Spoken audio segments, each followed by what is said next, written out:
poquito más y cómo el señor ministro nos puede enseñar esta mañana. Por ese motivo voy a llevar también mi teléfono, que tengo algunas anotaciones ahí, y te pido que me acompañes. Vamos a aprender todos juntos del señor ministro.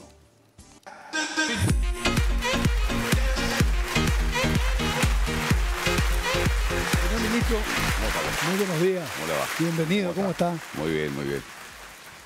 Señor ministro Víctor Ríos, él es ministro de la Corte Suprema de Justicia. Así es, ministro de la Corte Suprema de Justicia, soy uno de los 9 ministros, integrante de la Sala Constitucional, que ya que estamos hablando de un poco de pedagogía, la Constitución paraguaya prevé 2 cuestiones muy importantes en relación a la Corte. Prevé que son 9 integrantes, en este caso somos 8 ministros y una ministra. Y dice la Constitución que la Corte debe trabajar en salas, en 3 salas. Pero la única sala prevista en la Constitución es la Sala Constitucional. Y ahí somos 3 integrantes, el ministro Diesel, Santander y yo. La Sala Constitucional hace de lo que se llama Tribunal Constitucional, porque hay países como Chile, Colombia, Ecuador, que tienen las Cortes Supremas de Justicia y aparte un Tribunal Constitucional. Ah, mira, es aparte. Entonces, muchas veces una sentencia de la Corte Suprema de Justicia no es la última instancia, sino que hay casos en que dice, bueno, esta sentencia de la Corte Suprema de Justicia es inconstitucional, y los que se sienten afectados van y recurren al Tribunal Constitucional, que finalmente puede anular una sentencia de la Corte. En Paraguay no tenemos un Tribunal Constitucional aparte de la Corte, sino que dentro de la Corte está la Sala Constitucional, que funge de Tribunal Constitucional, y yo soy parte de esa sala. Excelente. Me gustaría, señor ministro, hacerle una propuesta para la entrevista y sacar al máximo el provecho para que la mayor parte de la teleaudiencia adquiera conocimientos nuevos. ¿Qué le parece?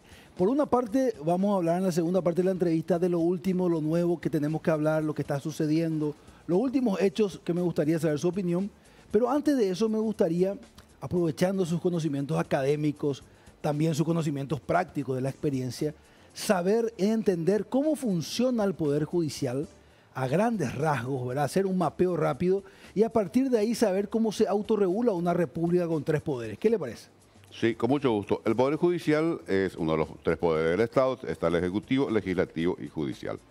Siempre nos hablan de que tienen que ser independientes, En realidad la Constitución habla de coordinación, recíproco control y de interrelación entre los poderes. Es imposible que funcionen totalmente independientes. O sea, es imposible que la Corte vaya por un lado, el presidente de la República por otro lado y el Congreso por otro lado.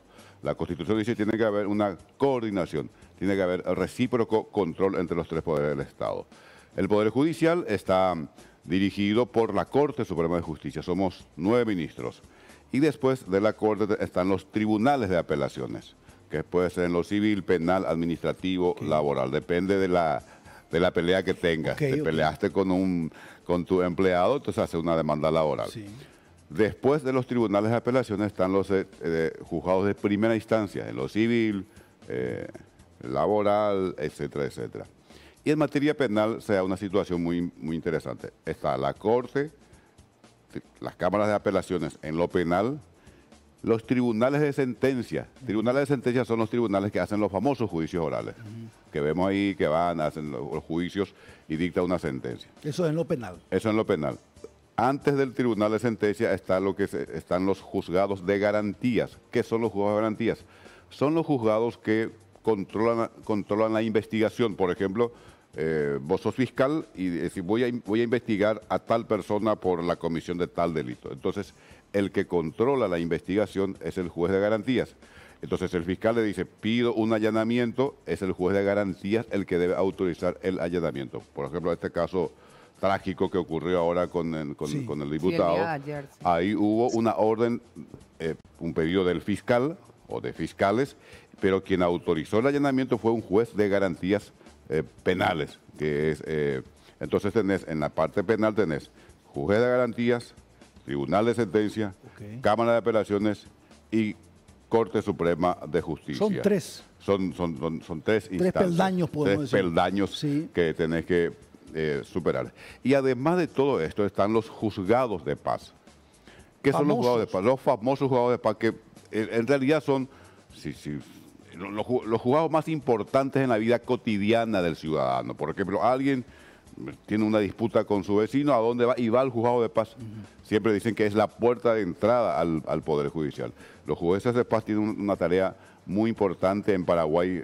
Esto se ha fortalecido, tienen varias funciones, pero sobre todo esa relación directa con el ciudadano, el día a día. Bueno, eso hacen los juzgados de paz. Sí. Así funciona más o menos.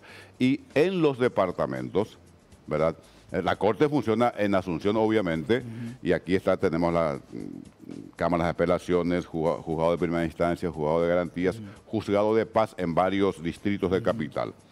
Y en los departamentos, entiéndase, central hasta los otros departamentos, tenemos desde juzgado de paz, juzgado de primera instancia, Cámara de Apelaciones. Okay. En los departamentos. Yo soy de Ñeembucú. En Ñeembucú tenemos hasta Cámara de Apelaciones. Okay. Si uno quiere plantear después ante la Corte, bueno, ya tiene que plantear en Asunción. Ahora con el expediente electrónico esto se facilita. ¿Eso se dice apelar? Hay apelaciones, sí, y hay casación, apelación, inconstitucionalidad, etcétera. Pero en general, vamos a suponer, uno va a juicio oral, ojalá nunca vaya a un juicio oral, ¿no? Y uno es condenado, lo que puede hacer una apelación ante la Cámara de Apelaciones. Ahí, y puede llegar hasta la Corte. Y puede llegar hasta la Corte vía, por ejemplo, puede ir a la Sala Penal o a la Sala Constitucional. Eso ya depende de la defensa. Excelente. Ahora, antes de hablar de la Sala Constitucional, que quiero que usted nos explique, me gustaría hacer una intro de la Constitución Nacional y hablar de la República. Sí. Porque yo considero que como ciudadanos tenemos que entender bien el concepto para poder elegir bien nuestros gobernantes, para poder entender cuáles son las responsabilidades, las limitaciones de los cargos que elegimos. Y a veces creo que eso no está muy claro, ¿verdad? La Constitución Nacional es del 92. 92. La última fue... El 67, 40. Así fue, 40, 67 y la del 92. Lo que es importante saber es que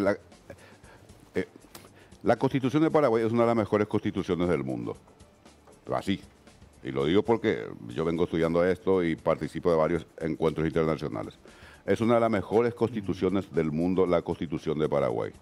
Realmente es una constitución maravillosa. Y tiene una cosa nueva, que en Europa aparece después de la Segunda Guerra Mundial y aquí después de las dictaduras militares. Ustedes son muy jóvenes, por ahí no se acuerdan tanto. ¿Qué es lo que hacen estas constituciones? Lo que hacen es que los derechos fundamentales de los ciudadanos, o sea, tu derecho, el derecho de la conductora, del otro conductor, directamente están en la Constitución. Okay. O sea, no depende del Parlamento. Okay. Directamente en la Constitución. No siempre fue así. No, hasta 1992 no era así. Hasta 1992... un derecho, para que esté realmente garantizado, tenía que ser reglamentado por el Congreso, por los legisladores. ¿Qué fue lo que cambió? Hitler, el alemán, él tenía ley, y por ley condenaba a la gente al horno, claro, ¿verdad? A los judíos, a los homosexuales, a los comunistas. Entonces dijeron, bueno, a ver, no es suficiente la ley. Los derechos fundamentales tienen que estar en la Constitución, para que una mayoría circunstancial del Parlamento no decida de repente avanzar sobre la libertad de expresión. Claro. Fíjate lo que hace la Constitución de Paraguay. En la Constitución de Paraguay establece en la Constitución la libertad de expresión, la libertad del ejercicio de la prensa, la libertad del ejercicio del periodismo. Entonces eso no depende de una mayoría que pueda tener alguien circunstancialmente en el Parlamento. Hoy yo puedo ser presidente de la República y tener mayoría suficiente en el Parlamento, pero no voy a poder atentar contra la libertad de prensa, contra la libertad de expresión, porque eso está en la Constitución. La Carta Magna. Y en los tratados internacionales. Eso hay que saber, eso hay que enseñar siempre. ¿Cuál está primero, ministro? Primero la Constitución. ¿Y los tratados después? Los tratados internacionales, okay. Y en tercer lugar está la ley. Por eso que esto se enseña mal en la Facultad de Derecho hasta hoy. Es una pelea que estamos teniendo. Por favor, explíquenos eso. Todos los días le decimos a los chicos, la ley, hay que explicar la ley, hay que aplicar la ley. No, primero se aplica la Constitución. Después los tratados internacionales. En tercer lugar está la ley. Entonces, si uno encuentra que una ley contradice el Pacto de San José de Costa Rica, o una ley abiertamente, ya que estamos en un medio de comunicación, una ley aprueba el Congreso y uno es juez y encuentra que contradice atenta contra la libertad de expresión, uno no debe aplicar la ley, aplica la Constitución que garantiza la libertad de expresión. Estos se llaman derechos constitucionalizados. Es decir, los ciudadanos paraguayos y las ciudadanas paraguayas hoy tienen sus derechos constitucionalizados y convencionalizados. ¿Qué significa eso? Están en las convenciones internacionales. Por eso es que es muy importante aclarar siempre esto. Repito, por más que uno tenga mayoría absoluta en el Parlamento, hay ciertos derechos fundamentales de los ciudadanos y las ciudadanas que uno no puede modificar vía Parlamento. Clarito. Ahí quiero meter un temita entre paréntesis para aprender y que la audiencia aprenda conmigo. El arbitraje, cuando una decisión se lleva a arbitraje o un contrato uno hace que se va a definir en arbitraje, el arbitraje también, aunque sea internacional, se tiene que someter a la Constitución. Depende. Depende. Ahí depende. Por ejemplo, Paraguay se sometió a lo que se llama el CIADI, que yo siendo parlamentario cuestioné muchísimo. ¿Por qué? Porque justamente lo que se hace en ese caso es evitar que el Estado paraguayo pueda ser juzgado conforme a la Constitución paraguaya. Se somete a una legislación extranjera. Importante. Entonces yo decía esto, repito como parlamentario, decía, no, el Estado paraguayo es soberano, no puede delegar tan fácilmente su soberanía y someterse a una ley extranjera y evitar que se le aplique su propia Constitución. Pero es una práctica común, sobre todo cuando se trata de préstamos internacionales. Uno le dice, bueno, yo te presto la plata, viejo, pero sometete a mi tribunal de arbitraje. Y como vos necesitas la plata, aceptás y te sometes al arbitraje. Esa es la realidad. Ministro, se puede gustar o no, pero así funciona. Así funciona. Sí, así funciona. ¿Qué de cierto hay, y creo que con lo que nos comentó tiene sentido, de que nuestra Constitución tiene un espíritu, si podemos llamarle, de cubrir justamente aquellos autoritarismos, aquellas dictaduras, y por lo tanto los poderes del Estado están bastante equiparados? En el pasado quizás era un Estado más presidencialista. Eso es cierto, ministro. Cierto, porque y también forma parte de la evolución política de Occidente, porque dicen que el siglo XIX era el siglo de los parlamentos muy poderosos, y que el siglo XX fue el siglo de los presidencialistas. Bueno, y en el siglo XX apareció Hitler, Mussolini, Stalin. Fascistas, sí, o otra figura interesante como De Gaulle, no sé, Roosevelt, Stroessner, etcétera. Y ahora dice que el siglo XXI es el siglo de los poderes judiciales. Entonces nuestras constituciones obviamente tomaron, la de Paraguay, tiene muchas previsiones en contra de las dictaduras, en contra del autoritarismo. Claro. Y por eso es que muchas veces dicen, mucho debate, se habla mucho, la gente necesita respuestas. Sí, es cierto, a veces el proceso es bastante engorroso porque si bien nosotros seguimos siendo presidencialistas, pero el poder del Parlamento es muy importante en Paraguay. Y lo dice alguien que estuvo ahí 3 periodos. Yo sé, sí. O sea, el poder, sin ser parlamentarista, el Parlamento paraguayo es muy poderoso. Por ejemplo, Corte Suprema de Justicia, en Argentina, por ejemplo, en Estados Unidos, el presidente de la República dice, yo quiero que el señor Salema sea el nuevo ministro de la Corte. Y lo elige, seguramente consulta con su equipo, claro. ¿No? Dice, yo quiero que el señor Salema sea el nuevo ministro de la Corte, firma una comunicación, señor Senado, desígnelo. Y el Senado designa. No conozco casos en que el Senado se haya negado a designar. En Paraguay es al revés.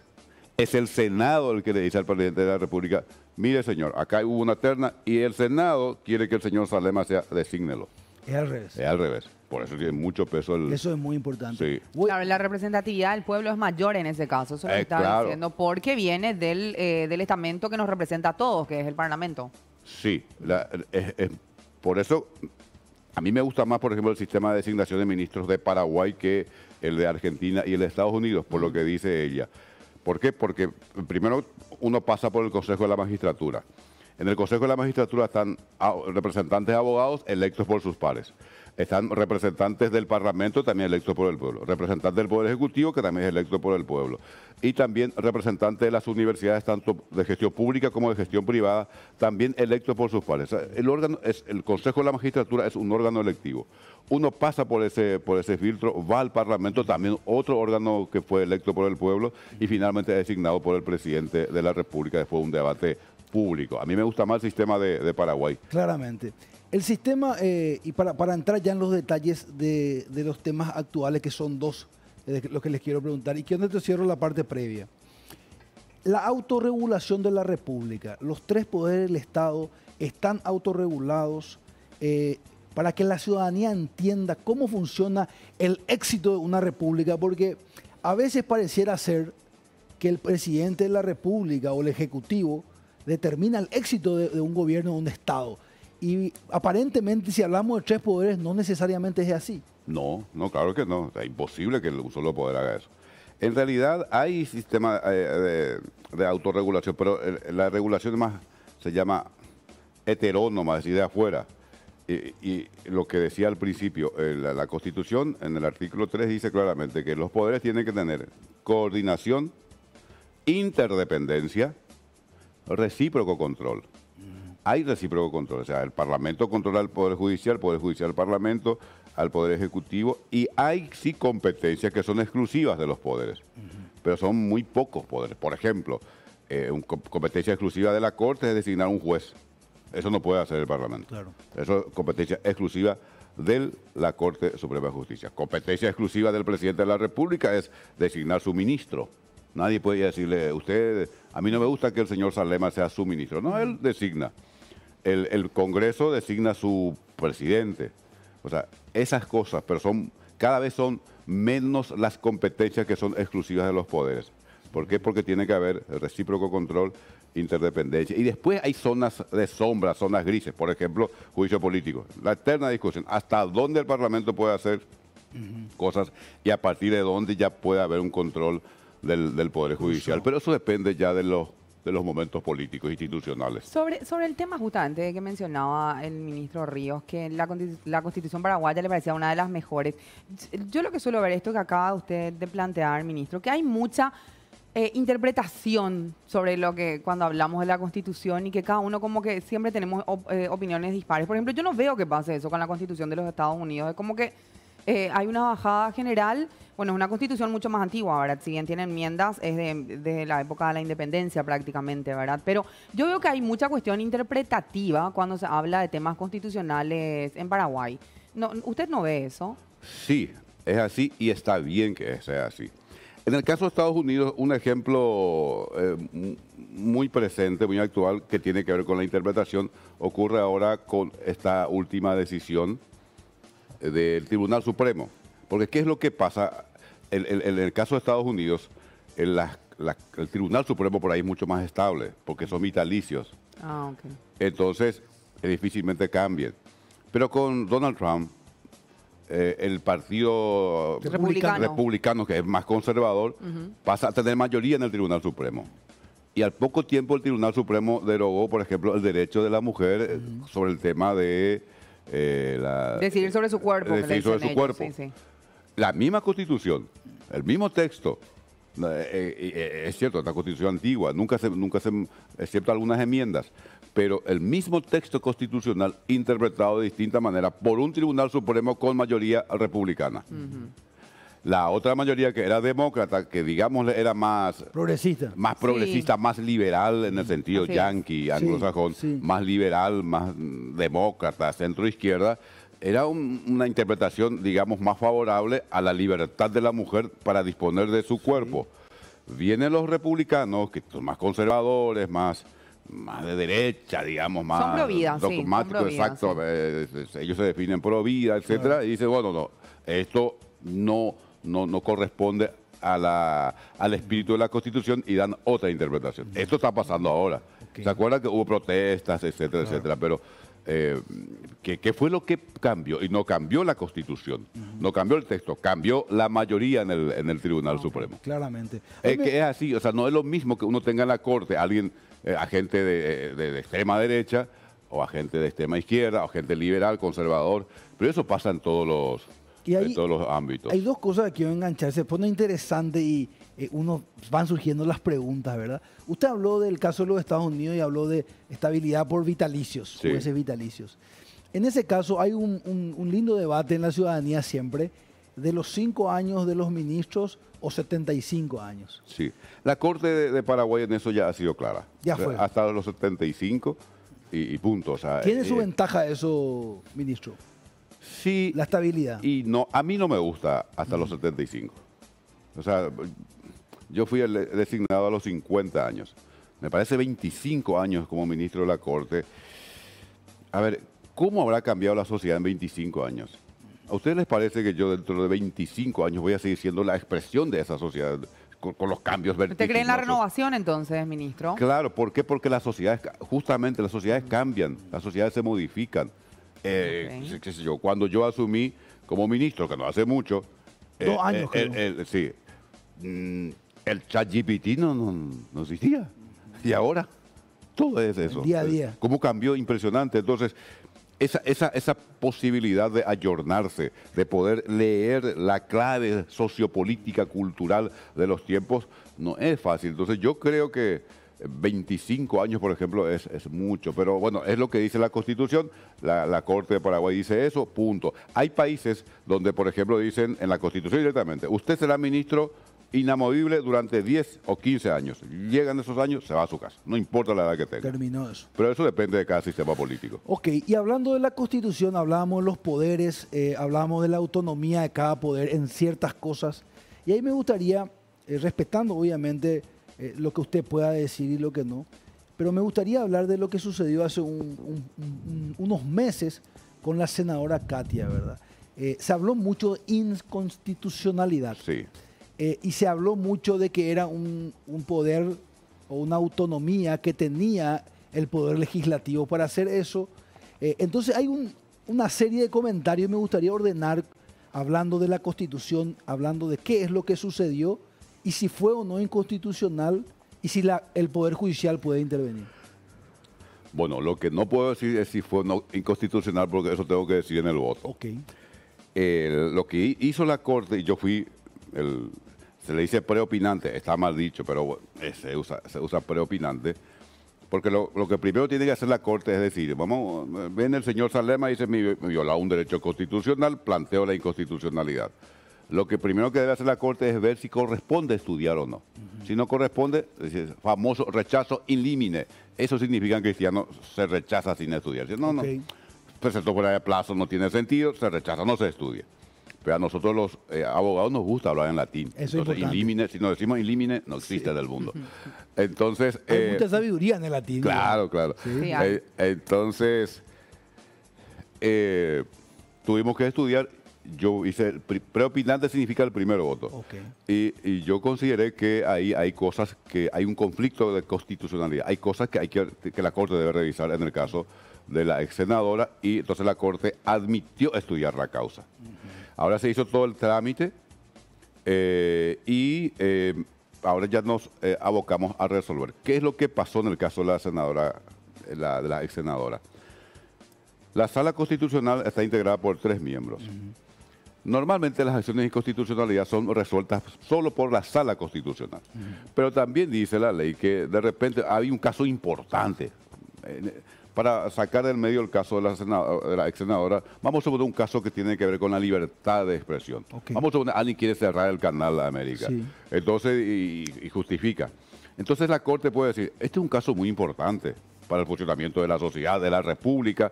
Por lo tanto, en vez de que sean los 3 de la Sala Constitucional, vamos a estudiar los 9. Ampliemos. Ampliemos. Y eso es lo que ahora ocurrió con el caso de la ex senadora Katia González. Se amplió la Sala Constitucional, es decir, va a ser el pleno de la Corte y eso va a llevar un poquito más de tiempo. Eso es lo que ocurre. Ahora, ¿hasta dónde la Corte puede controlar? Y la Corte lo que puede controlar es si el procedimiento establecido, etcétera, etcétera, se adecua a la Constitución y a las convenciones internacionales, porque nosotros hacemos lo que se llama control de constitucionalidad para determinar si el procedimiento establecido se adecua a la Constitución, y de convencionalidad, porque también hay que ver si se respetaron las garantías, por ejemplo, previstas en el Pacto de San José de Costa Rica, no solo en la Constitución, por lo que hablamos al principio, Constitución, tratados internacionales. Bueno, después veremos qué resuelve finalmente la Corte, pero la Corte, por ejemplo, no le va a poder decir al Senado, usted se equivocó cuando dijo que esto constituye mal desempeño.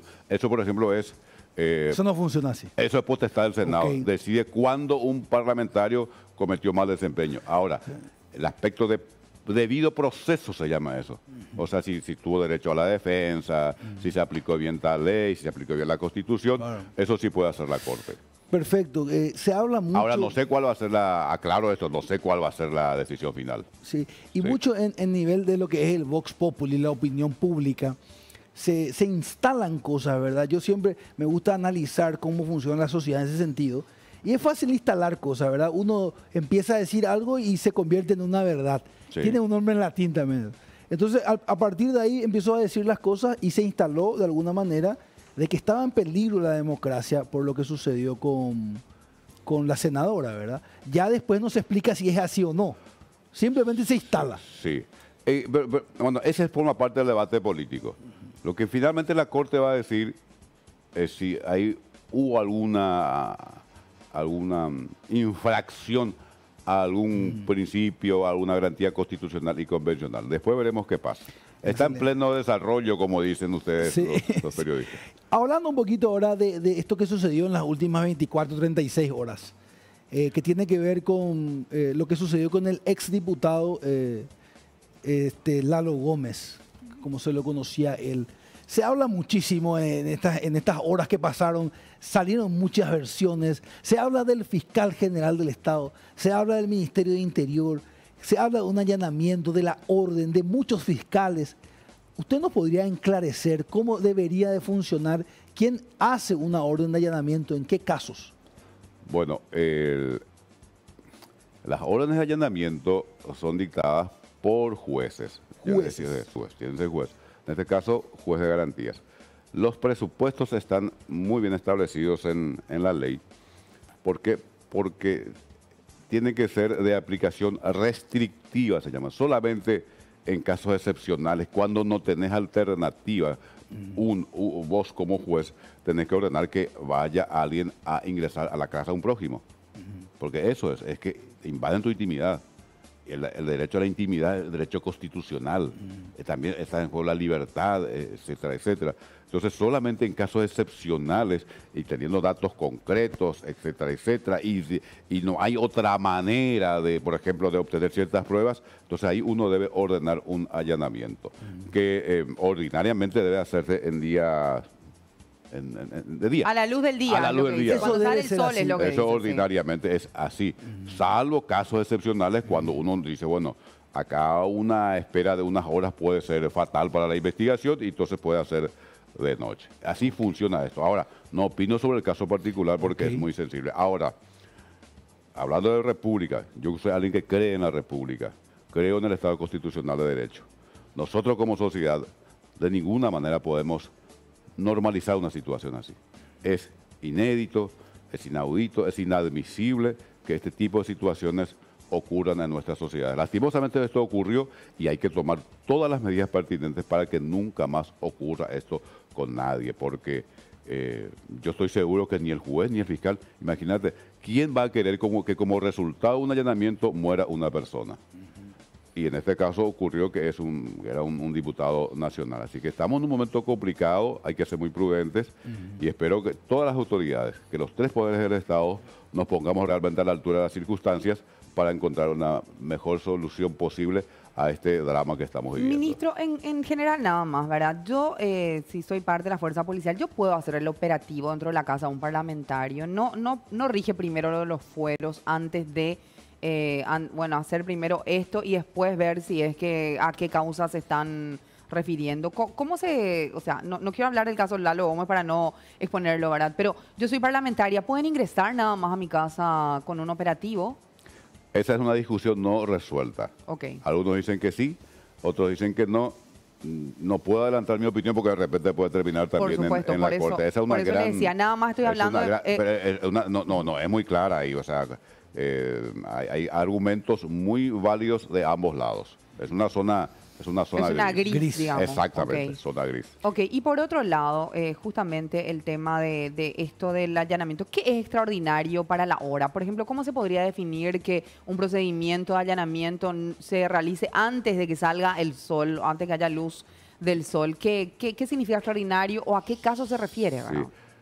Vamos a olvidarnos de este caso. Sí, sí, por eso le digo, olvidémonos del caso de Lalo Gómez, yo le estoy preguntando de manera genérica. Vamos a suponer que yo, como fiscal, sé que en la casa del señor Salema están acumulando cocaína a la noche y que esa cocaína va a salir rumbo a Pilar para cruzar hacia la Argentina, pero tiene que salir a las 4 de la mañana, ¿verdad? Yo tengo esa información. Claro, no voy a esperar a las 6 para hacer el allanamiento, porque voy a perder la prueba. La flagrancia vamos a dejar de lado en ese caso. Vamos a tener esa oportunidad hay flagrancia también ahí, pero ¿qué es lo que ocurre? Yo puedo decir, mira, espero hasta las 6 y ya se me fue la droga, tengo que entrar ahora, por ejemplo. Es un caso de urgencia extraordinario. Salvo que uno pueda rodear la casa y decir, bueno, rodeo la casa y nadie sale. Uno puede hacer también eso, es decir, rodeo la casa, nadie sale. Está ahí, pero uno puede decir, no tengo tiempo de rodear, tengo que entrar ahora y después los casos de flagrancia, ¿verdad? Yo escucho que alguien le está matando a otro en la casa y tengo que entrar. Pero, repito, son casos extraordinarios. Pero eso se define en cada caso concreto y siempre están las personas que manejan las informaciones. Y otro tema ya de manera general también, ministro. Un jefe no está al tanto de lo que está haciendo su subordinado, ¿verdad? ¿Qué responsabilidad legal tiene esa persona? Porque, bueno, no quiero volver a hablar del caso, ¿verdad? Pero sí se ha escuchado, ¿verdad? Gente que dice, yo no sabía lo que mi subalterno hacía, no estaba al tanto. ¿Cuál es la responsabilidad legal del jefe en ese caso, verdad? El principio general es este. O sea, si yo como jefe tomo todos los recaudos para estar informado de todo lo que ocurre en mi institución, pero algunos a propósito me esconden eso, no tengo responsabilidad. O sea, no hay defensa posible porque esa es una traición. Claro. O sea, no hay defensa posible contra la traición. Ahora, si yo no me enteré de la situación por negligencia, es otra cosa. Son dos cuestiones que hay que definir. Una cosa es que a propósito me escondan una situación y tomaron todos los recaudos para que yo no me entere como jefe de lo que estaba pasando. Ahí no tengo por qué ser responsable. Repito, no hay defensa posible contra la traición. O sea, legalmente entonces no hay responsabilidad del jefe si es que no está enterado y si el subordinado actúa de motu propio, ¿verdad? Adrede, motu propio, actúa y adrede. Ahora, si el jefe fue un negligente, bueno, eso ya se va a definir en cada caso concreto. Son dos situaciones. Es delicado, es muy parecido a lo del director técnico que hablábamos recién de Libertad, ¿verdad? A veces los líderes terminan pagando responsabilidades. Históricamente podemos hablar de lo que sucedió en los últimos años en Paraguay, ¿verdad? Así funciona la política, ¿verdad? Así funciona y ese es el precio del liderazgo. Del liderazgo también. Hablando un poquito ahora brevemente, y me gustaría hacer una conclusión de la justicia en el Paraguay. Pero antes de eso me gustaría que nos cuente un poco de la academia, que creo que es importante siempre en el derecho. ¿Cómo ve usted? Sabemos que es rector. Y si nos puede contar en segundos de usted, para que la gente también conozca del señor Víctor Ríos. Sí, soy rector de la Universidad Nacional de Pilar desde el 2005. En ese momento era muy joven, tenía 32 años, ahora mucho más. Yo soy abogado egresado de la Universidad Nacional del Nordeste de Corrientes, República Argentina. Soy especialista en Derecho Penal por la misma universidad. Ahora mismo estoy cursando una maestría en la Universidad de Girona, España, razonamiento probatorio. Soy doctor en Derecho por la Universidad Nacional de Pilar y recientemente defendí la tesis postdoctoral en la Universidad de Bolonia, Italia. Soy profesor de Derecho Penal, a punto de jubilarme también, y Derecho Constitucional. Desde el 2005 soy rector de la Universidad Nacional de Pilar. Fui casi 3 periodos parlamentarios, 2 diputados y 3 años como senador.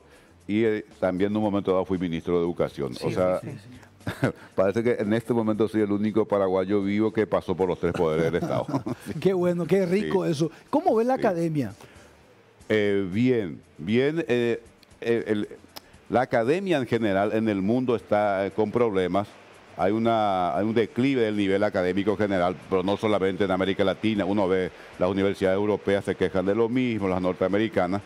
Pero en Paraguay en los últimos tiempos hay un avance muy interesante en lo académico. Por supuesto, hay cosas que mejorar, hay un montón de cosas, pero tenemos lo que se llama masa crítica muy interesante en nuestro país. Qué importante. Ahora, me gustaría cerrar. Ahí está levantando la mano ahí, parece que... Sí, es que usted tiene alma de docente, ve que alguien levanta la mano y ya quiere responder. Me gustó eso, me gustó. Adelante, Jotita. Como yo siempre he sido un alumno muy aplicado, ministro, levanto la mano para pedir la palabra. Sí, y el profesor está siempre pendiente ahí. Muy bien.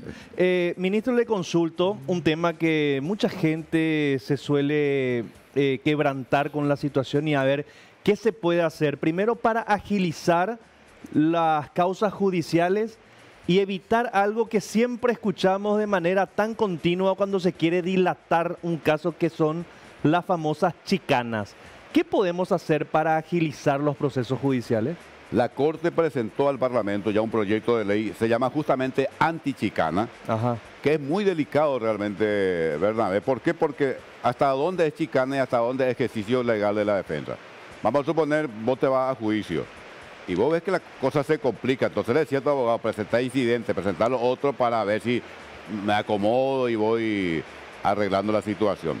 Entonces, hasta dónde es chicana, hasta dónde es ejercicio legítimo de la defensa, es complicado, pero de todas maneras la Corte envió al Parlamento un proyecto de ley anti-chicana. Y además hemos aprobado acordadas para que los jueces no se dejen llevar por las chicanas. Por ejemplo, en un juicio oral. En pleno juicio oral aparece un abogado y le recuso a Bernabé porque cuando él era joven era novio de mi esposa actual y tengo enemistad íntima. No corresponde, viejo, sigue. Y con eso suspenden los juicios. Entonces la Corte ahora claramente dice a los jueces, cuando aparece una recusación traída de los pelos, adelante. Y estamos avanzando, pero no es fácil porque es conflicto de intereses. Estudios jurídicos poderosos, empresas poderosas. Bueno, entonces no es tan sencilla la cosa. Pero de todas maneras creo que hemos mejorado muchísimo en ese sentido. Pero hay que decir lo siguiente, con esto no justifico absolutamente nada. El problema de la morosidad es un problema del Poder Judicial en todo el mundo. ¿Por qué? Porque depende con quién uno hable. El que dice que tiene todo el derecho, todas las condiciones para ganar, quiere que termine el juicio lo antes posible. El que sabe que probablemente va a perder, hace lo imposible para que el juicio no avance. Entonces, por ahí está la muy subjetivo, ¿eh? Muy subjetivo todo. Yo me acuerdo, les cuento una anécdota, asumo como ministro y a poco tiempo va a un colegio una asociación de abogados. Entonces, eran como 10. Entonces me decían, nosotros queremos, ministro, por favor, la mora, nos mata la mora. Entonces le dije a uno, pero usted es abogado en tal caso. Sí. ¿Cuánto incidente presentó? No, pero ese es un caso especial. Claro. Sí, depende, o sea... Depende de la conveniencia en ese momento. Depende de la conveniencia. Claro. Entonces, y ahí es donde uno tiene que hacer un difícil equilibrio entre evitar la chicana, pero también permitir que la gente pueda ejercer legalmente su derecho a la defensa. Porque hay que estar en la piel de aquel que está en un juicio civil, por ejemplo, y ve que puede perder su estancia. Hay que estar en esa... Entonces va a hacer lo imposible para evitar, y si tiene que chicanear un poco, te chicanea un poco también. Claro. Claramente. Señora Claudia Melgarejo. Bueno, yo con esta pregunta nomás, ¿verdad? Quiero saber la perspectiva que tiene el doctor Ríos con cómo está evolucionando la justicia y qué es lo que necesitan el Poder Judicial en particular para estar a la altura de lo que Paraguay requiere en términos de seguridad jurídica, en términos de lo que decía mi compañero Jotita, de que realmente llegue la justicia a todos, ministro. A ver, nosotros tenemos que incorporar, y de hecho estamos trabajando en la incorporación de las nuevas tecnologías de la información y la comunicación. Con el tema del expediente electrónico, esto está avanzando muchísimo.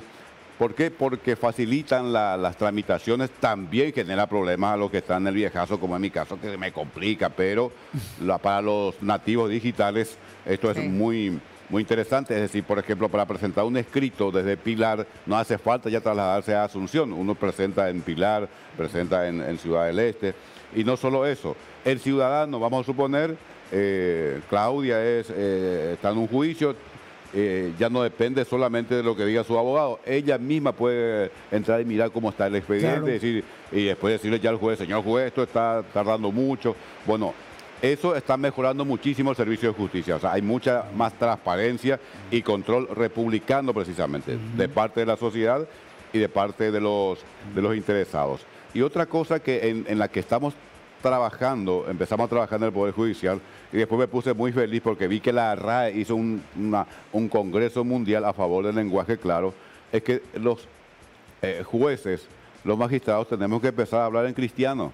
O sea, no nos entiende. Que se entienda. Claro, que empezaba el rechazo in limine y la libico hartada y no sé, el propterrem, y la gente dice, ¿qué está diciendo este? O sea, lo que sé es que me sacaban de la casa. Claro. Entonces, lo que se recomienda ahora, pues, porque eso es democrático, el ciudadano, el que está pagando sus impuestos, debe entender a su autoridad cuando le está diciendo, mire, le estoy sacando de su casa por esto, por esto, por esto, por esto. Pero él apenas habla el castellano, es verdad, y no entiende los términos técnicos jurídicos y encima le habla en latín y no entendió nada.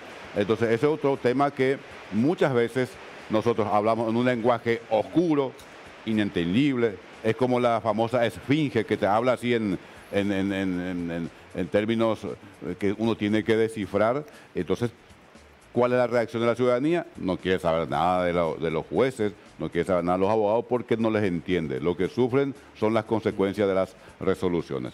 Y por otro lado, también hay cosas que, por ejemplo, necesitamos mayor cantidad de magistrados y magistradas.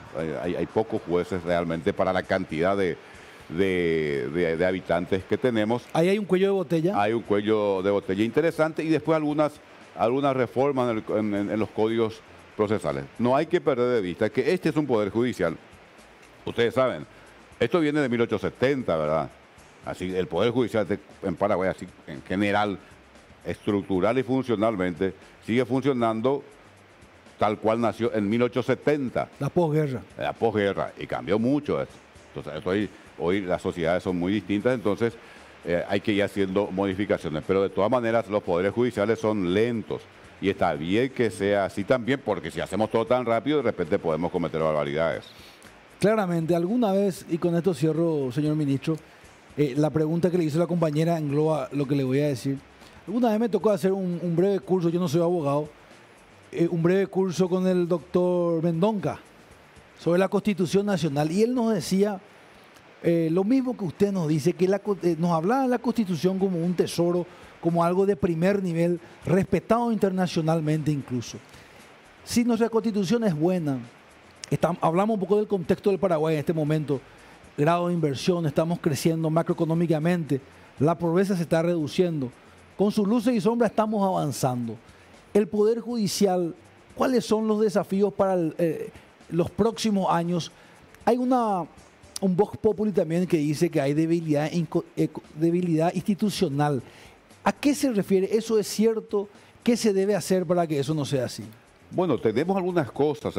Yo creo que no como poder. Yo creo que los magistrados necesitan más independencia, más autonomía, más libertad en el país.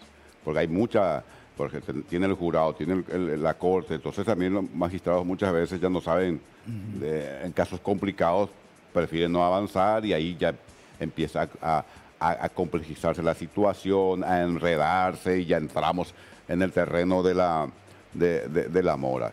Yo creo que ahí ese es un aspecto que hay que trabajar, pero eso no es culpa de la Constitución. Nosotros estamos aplicando mal la Constitución. En ese sentido, este es un debate que yo tengo en la propia Corte Suprema de Justicia. Hay que darle más libertad, así como los periodistas tienen que tener la mayor libertad de expresarse, y no importa, por ahí a veces se extralimitan un poco, preferimos eso a lo otro. Bueno, algo parecido a los jueces, hay que darle mucha libertad para que puedan responder inmediatamente a los reclamos ciudadanos, porque si uno tiene que esperar que la Corte se despida, pasa mucho tiempo. Ese es un gran desafío, pero también hay cuestiones que hay que destacar del Poder Judicial. Por ejemplo, ¿cuántos casos de sentencias emblemáticas por corrupción pública tenemos en el Paraguay? Cierto. Y comparen con otros países. Hay que saber eso también. La llamada justicia especializada está funcionando bien en nuestro país y eso ha ayudado a que Paraguay, por ejemplo, tenga una muy buena calificación en Gafilat, que es el órgano que controla. Bueno, Paraguay tuvo muy buena calificación por el desempeño en gran medida de la justicia paraguaya, la justicia penal. Obviamente hay muchas cosas que mejorar. El grado de inversión va a ser insostenible con un poder judicial débil. Pero tampoco se hubiese podido llegar si no calificábamos de alguna manera como una buena gestión.